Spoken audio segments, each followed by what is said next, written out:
Salut, ça branche. Dans cette vidéo, je te parlais chiffres. Oui, on parle beaucoup de chiffres sur Internet, mais laisse pas les chiffres te monter à la tête. Je te montrer pourquoi exactement.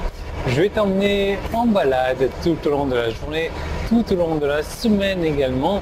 Comme tu peux le voir, tu le verras juste après ça. Tu verras où je suis, donc je t'abonne à la chaîne YouTube pour ne rater aucune vidéo. Tu actives les notifications pour recevoir une vidéo tous les jours et on démarre de suite.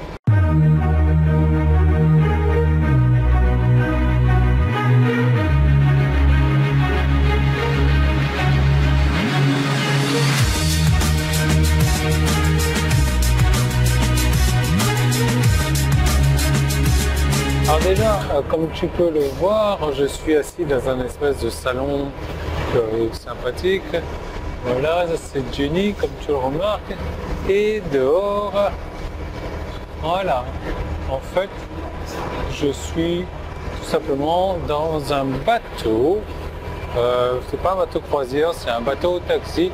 Parce que si la semaine dernière, j'étais en Turquie, à Istanbul, j'étais du côté Europe de Istanbul.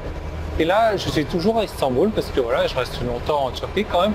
Et je t'emmène du côté Asie. Donc je prends le bateau pour aller du côté Asie à Istanbul. Simplement. Donc on va découvrir cette zone que je ne connais pas du tout d'ailleurs. Et tu vas la découvrir avec moi. Donc c'est vraiment important que tu t'abonnes à la chaîne YouTube. Donc alors, pourquoi ne pas laisser les chiffres te monter à la tête? On va parler de la question de l'argent, c'est une question dont beaucoup de gens aiment beaucoup parler. Et un commentaire que j'ai reçu dernièrement, il me dit « Vous ne donnez généralement pas de chiffres, pourquoi ça? Pourquoi ne donnez-vous pas simplement des chiffres sur votre entreprise comme tout le monde? Quelle est la vraie raison derrière tout ça ?» En fait, il y a trois raisons pour lesquelles je ne montre pas souvent mes chiffres. Déjà, ça m'arrive de montrer mes chiffres, ça m'arrive de montrer les copies d'écran, des impressions d'écran, des vidéos d'écran ou autre. Ça m'arrive, je le fais de temps en temps. Mais si tu veux, la première raison, c'est que compter de l'argent publiquement, c'est complètement fou. J'ai déjà écrit à ce sujet-là, mais si tu veux, la version courte, c'est que si un requin d'avocat, ou pire, un procureur général qui nage à la recherche d'un déjeuner, quel meilleur dessert existe-t-il que le dernier gourou bavardant sur l'argent qu'il fait? Ça n'a aucun sens pour moi. De plus, ça invite également les mauvaises personnes dans ta vie. Et j'ajouterai les mauvais types de clients aussi, c'est-à-dire que les clients à court terme, soucieux des opportunités qui sont facilement éblouis et attirés par le non-sens, en fait, par opposition aux clients à long terme, soucieux des investisseurs. Alors, c'est pas seulement les chercheurs d'opportunités ou les avocats ou les bureaucrates ou les sensus de la société, mais aussi les sociopathes, les criminels, les voleurs d'identité, etc., etc. Donc, pourquoi les encourager avec des chiffres? Non.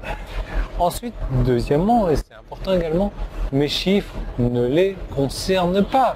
Qu'est-ce qu'il en est des taux de conversion par exemple? Quelqu'un peut me demander. Eh bien, pense-y.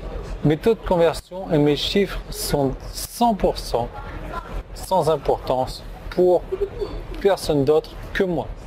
Je veux dire, qu'est-ce que tu vas faire avec ces informations de taux de conversion ou autre? Est-ce que tu vends à ma liste? Est-ce que tu as mon offre? Est-ce que tu as mon positionnement? Est-ce que tu as mes pubs, mes annonces exactes, mes emails, mes 10 ans d'expérience annexées par Google, mes relations avec ma liste, les preuves sociales que j'ai? Non. Alors à quoi te serviraient mes chiffres? Les seuls taux de conversion qui comptent sont les tiens, pas les miens, ou n'importe qui d'autre d'ailleurs. Donc finalement, troisième point, j'inclus des chiffres. Ce sont généralement pas mes chiffres que j'inclus, j'inclus les chiffres de mes clients, les réussites de mes clients. Évidemment, j'ai fait pour la preuve de crédibilité envers moi-même. Et il y a tellement de variables appliquées, le prix du produit, le positionnement, la qualité de la liste, l'offre, la qualité du trafic, le marché dans lequel la qualité, la taille de la liste, les événements ayant un impact sur le marché, un jour spécifique, etc. Donc j'espère que tout ça sur les chiffres, c'est clair à ce sujet pour toi. Donc si tu veux une compréhension plus approfondie du marketing, du copywriting, du courrier électronique, de la création d'entreprise, des plateformes médiatiques, etc. Alors je te conseille de cliquer sur le bouton jaune qui est en haut en bas si tu es sur mon site internet. Si tu es sur YouTube, tu veux cliquer sur le petit i qui est là ou le premier qui est dans la description. On va parler de marketing, on va parler de business, on va parler de site internet, on va parler de gros chiffres également. Parce que c'est un business qui peut rapporter beaucoup si tu fais les choses correctement. Et je vais te montrer comment faire les choses correctement. Donc maintenant, dans ce bateau, tu vas me dire, Yann, oui, mais pourquoi est-ce que tu n'es pas sur le ponton là-haut? Parce que aujourd'hui, il fait super froid à Istanbul. Je crois que c'est la journée la plus froide que j'ai eue. Donc là, si tu veux, il fait 5 degrés. 5 degrés, on est content avec 5 degrés, je ne sais pas si tu vois bien. Et 6 degrés maintenant, là où je suis. Demain, il va faire encore plus froid par contre. Demain, 2 degrés. Donc, toujours est-il que toi, tu cliques là, tu dois cliquer. Je te retrouve tout de suite dans l'autre vidéo où il fera un peu plus chaud dans cette autre vidéo.